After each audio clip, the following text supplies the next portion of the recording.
Sous contrat jusqu'en juin 2026 avec le FC Barcelone, Lamine Yamal réclame le plus gros salaire du vestiaire pour prolonger.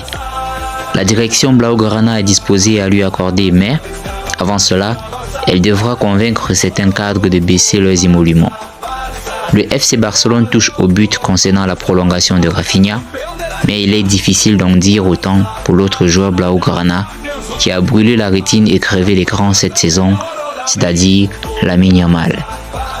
L'extension de son contrat devrait pourtant être prioritaire, car si le Brésilien incarne le présent, lui qui sort de la meilleure saison de sa carrière à 28 ans, l'Espagnol de seulement 17 ans représente le présent mais aussi l'avenir des champions d'Espagne, lesquels basent évidemment leur projet autour de son pied gauche magique. Pas d'accord, mais une envie commune. Le gamin a grandi ici, il est d'ici. Cette génération a la possibilité d'entrer dans l'histoire. Si je me mettais dans sa situation, je voudrais être ici, faire partie de l'histoire, estimait récemment le directeur sportif d'Eco au sujet du prodige formé à la Masia. Je ne vois aucun problème, d'autant plus qu'il a un contrat. Le club, compte tenu de ce qu'il doit créer pour lui, finira par le renouveler et il fera bien de se dépêcher, car l'actuel bail barcelonais de Lamine Yamal prendra fin en juin 2026, dans un an.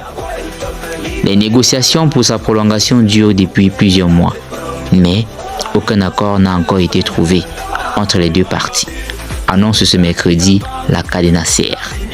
Conscient de sa valeur, l'ailier droit veut un salaire à sa hauteur de ce qu'il apporte sur le terrain, c'est-à-dire le plus élevé du vestiaire.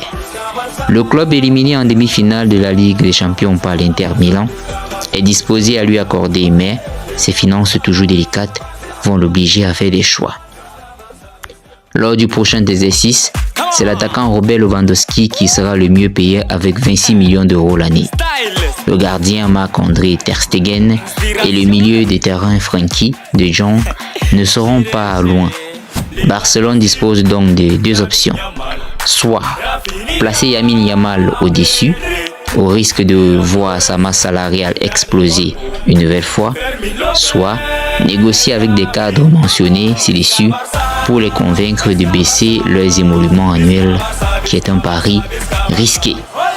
Car la saison a tenu toutes ses promesses et tout le monde ou presque veut poursuivre l'aventure.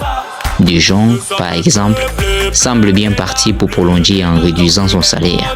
Ter Stegen et Lewandowski pourraient donc imiter le Bâtard.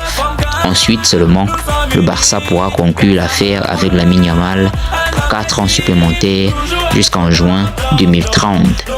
Il reste du temps avant la date annoncée par l'officialisation, à savoir le 13 juillet, lorsque le talent générationnel soufflera sa 18e bougie. D'après vous, le Barça a-t-il raison d'offrir le plus gros salaire du club à Lamine Yamal? N'hésitez pas à réagir et à débattre dans la zone de commentaires. Ajoutez un commentaire et dites-nous ce que vous en pensez.